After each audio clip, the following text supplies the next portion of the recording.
A fireman who burns books starts asking why. Key points. A lean dystopian classic, first published in 1953, built like a fuse. Quiet unease, then escalation, then flight. Premise: firemen don't stop fires, they start them, burning outlawed books and the homes that hide them. Core tension: one man's private doubt versus a system designed to keep people loud, busy, and uncurious. Setting vibe: an unspecified near-future city that feels fast, bright, numbing, and always switched on. Protagonist: Guy Montag, wants meaning and truth. His obstacles are the law, his fear, and the comfort-addicted people closest to him. Tone: eerie, propulsive, sometimes surreal, like waking up mid-dream and realizing the room is on fire. Structure: a steady tightening of consequences, moving from conversations and small thefts to public pursuit. Best for readers who like plot-forward ideas and fiction with pressure and moral choices. Less for readers who want subtle realism or a big ensemble cast. What makes it different? The story treats censorship as a system with multiple layers, not just bans, but incentives, entertainment, and self-erasure. The plot engine: spoiler-free. Montag's job is simple: find books, burn them, and erase the evidence. His life is also simple: a shallow marriage, constant media noise, and a city that treats thinking like a nuisance. Then a teenage neighbor asks him a basic question, and it lands like an accusation. What stands in the way is not only the state's power, but the culture's mood. People don't merely fear books. Many have stopped wanting them. Montag's problem becomes personal and urgent once he starts hiding. What he's meant to destroy, his own house, turns into a crime scene. The forward motion comes from deadlines and suspicion. A mentor figure offers a way out, an antagonist offers a way back in, and every choice Montag makes shrinks his options until the only remaining move is to run. What this book is about: Guy Montag is a fireman who takes pride in a job that depends on spectacle. The city is built around speed, distraction, and comfort. Walls are screens. Conversations are thin. Silence is treated like something dangerous. On his walk home from work, Montag meets Clarice McClellan, a strange neighbor by this society standards. She notices small things, asks direct questions, and seems genuinely alive. Montag finds himself thinking about his own life as if he's seeing it from outside. At home, his wife, Mildred, is devoted to immersive entertainment and small sedatives that blur the days together. Montag's discomfort doesn't arrive as a single revelation. It arrives as a series of jolts: an encounter here, a death there, a moment where he realizes he cannot remember what love is supposed to feel like. As Montag's curiosity grows, the world closes in. His boss, Captain Beatty, is sharp and watchful. The firehouse has a mechanical hound, a machine designed to track and terrify. And the culture that claims to be happy has a quiet talent for turning anyone different into a problem. Montag begins to risk real action, not just private thought. He seeks someone who still understands books.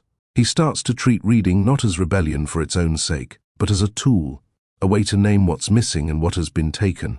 The domino chain, what most summaries miss.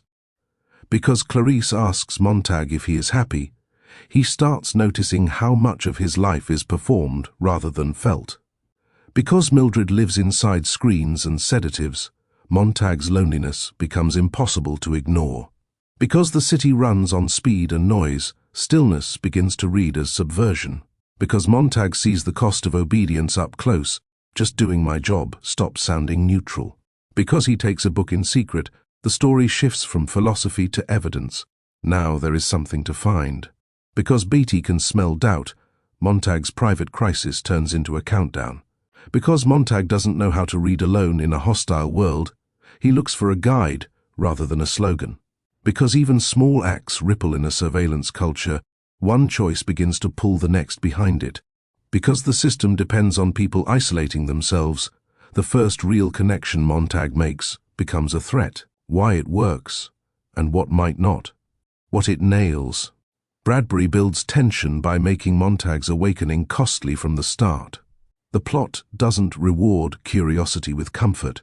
It punishes it with friction, awkwardness at home, pressure at work, and the sensation that the whole city is arranged to prevent the exact questions Montag can't stop asking. Captain Beatty is a major reason the book moves. He is not a faceless villain, he is an antagonist who can argue. When he speaks, it's not filler, it's a weapon. The story uses him to corner Montag, not only with authority, but with explanations that tempt Montag to surrender his own confusion and go back to sleep. The book also understands momentum. It starts with conversations and small shocks, then ratchets into action. Once Montag crosses certain lines, the plot becomes physical, pursuit, hiding, escape. The themes don't float above the story. They ride in the consequences of what Montag does next. What might not work for everyone. Some characters are drawn with symbolic sharpness rather than everyday depth, and that can feel like the book is aiming for a moral diagram more than a social novel. Mildred, for example, can read less like a fully shaded person and more like a portrait of addiction and avoidance. The book's ideas sometimes arrive in speeches, especially when the plot needs to explain how the world got this way. If you prefer dystopias that reveal their history purely through action and implication, those moments may feel direct, and the ending's scale shift, from one man's crisis to a wider catastrophe, can feel abrupt if you expect the final act to stay intimate. It's a deliberate move, but it's a strong structural choice that won't land the same way for every reader. Key characters, no spoilers. Guy Montag, protagonist, a fireman whose growing doubt turns his job into a personal trap. Mildred Montag, spouse, immersed in entertainment and routine, a mirror of the culture's emotional numbness. Clarice McClellan, neighbor, a curious teenager whose questions destabilize Montag's certainty. Captain Beatty, fire chief, intelligent, controlling, and dangerously articulate about why books have to go. Faber, former professor, a hesitant guide who still understands what reading is for. The mechanical hound, enforcer, a tracking machine used to terrorize and hunt those who step out of line. Mrs. Phelps, Mildred's friend, a loud representative of social normal, allergic to discomfort. Mrs. Bowles, Mildred's friend, a hard-edged voice of cynicism and denial. Granger, outsider leader, part of a living alternative to the city's forgetting. Themes and ideas. The book's central idea is not simply the state bans books. It's that a whole society can build itself to make books unnecessary. In the plot, you can see the layers working together. Fireman as the state force, entertainment as the market's sedative, and ordinary people choosing not to look too closely because looking hurts. That's where the three-layer model sharpens the story. State pressure is the obvious part. Raids, kerosene, arrests, and fear. Market pressure is quieter, wall-size screens, constant programming, and a culture that rewards speed over depth. And self-censorship by distraction is the most intimate. Mildred doesn't need to be threatened into silence. She's already trained herself to keep the noise on. Bradbury also turns anti-intellectualism into plot mechanics. People in this world don't argue because argument requires patience. They don't grieve because grief requires stillness. They don't remember because memory requires attention. Montag's rebellion begins as attention. He starts noticing, then he starts caring, then he starts acting. Finally, the book treats books as more than objects. In the story, a book is a container for contradiction. It holds two truths at once. That is why the system hates it, not because words are magical, but because complex thought makes simple control harder. Full plot summary, spoilers. Spoiler warning, the next section reveals major plot points and the ending. Guy Montag works as a fireman in a future city where books are illegal. His crew doesn't prevent fires, they ignite them, burning books and the homes that contain them. Montag begins the story proud of the ritual and the power it gives him. Walking home, he meets Clarice McClellan, a teenage neighbor who talks like nobody else in his world. She asks Montag blunt questions, including whether he is happy. The question sticks. It makes him listen to his own life instead of performing it. At home, Montag finds Mildred unconscious after taking too many sleeping pills. Medical technicians arrive, treat the overdose with chilling efficiency, and move on to the next emergency like it's routine. The episode shows Montag how common despair is beneath the society's bright surfaces. Montag keeps speaking with Clarice over the next days, and her presence acts like a wedge in his mind. He starts noticing the emptiness of his marriage and the frantic shallowness of public life. Then Clarice disappears from his routine, and Montag is left with the questions she planted. During a fire call, Montag and his crew raid an old woman's home filled with books. She refuses to leave. Instead, she chooses to burn with her books. The shock of her decision hits Montag harder than any lecture could. Montag steals a book during the raid and hides it. Soon he learns Clarice has been killed, reportedly struck by a speeding car. The loss lands like a warning. This world does not merely ignore unusual people, it removes them. Montag grows physically ill and skips work. Captain Beatty visits him at home. Beatty delivers a long weaponized history lesson, how society drifted toward shorter attention spans, simplified ideas, and the belief that books cause conflict and discomfort. Beatty's point is simple. People wanted this. The state just made it official. After Beatty leaves, Montag reveals to Mildred that he has been secretly collecting books for some time, hiding them in their house. Mildred panics. She wants safety and her screen-filled family, not risk, not thought, not consequence. Montag insists they read, desperate to find proof that the books matter. Montag remembers Faber, a former professor he once met and did not betray. He seeks Faber out and begs for help. Faber is frightened but not dead inside. He agrees to guide Montag, and he gives Montag a tiny earpiece so they can communicate. Montag returns home and faces a social visit from Mildred's friends. Their conversation is brittle, shallow, and casually cruel. In a moment of anger and need, Montag reads poetry aloud. The words break through the room's armor, producing discomfort and tears, and fear. The scene shows how dangerous language is in a culture that survives by never feeling too much. Montag goes back to the firehouse with his anxiety exposed. Beatty continues tightening the net, hinting he knows more than he says. Then the alarm sounds, and the crew rides out to Montag's own address. Beatty forces Montag to burn his house as punishment. Mildred flees, choosing her screens over her husband. Beatty discovers Montag's earpiece and threatens to hunt down Faber next, turning the knife by aiming at the one person offering Montag a way forward. Cornered, Montag turns the flamethrower on Beatty and kills him. The act is irreversible. Montag has moved from internal rebellion to open violence against the system's mouthpiece. The mechanical hound attacks Montag as he escapes, injuring him, but Montag destroys it. A manhunt begins, amplified as public entertainment. The chase becomes broadcast spectacle, and the city is urged to participate. Turning ordinary people into extensions of surveillance, Montag reaches Faber. Faber urges him to flee the city via the river and head toward the countryside, where a group of exiles preserves books by memorizing them. Faber plans his own escape, knowing the net will close. Montag runs, hides, and uses the river to break the scent trail. The authorities, desperate for a clean ending, stage a false capture for the cameras, killing an innocent man so the public can watch justice happen and go back to sleep. Downstream, Montag meets Granger and the other book-loving exiles. Each person has memorized a text, becoming a living copy in a world that burns paper.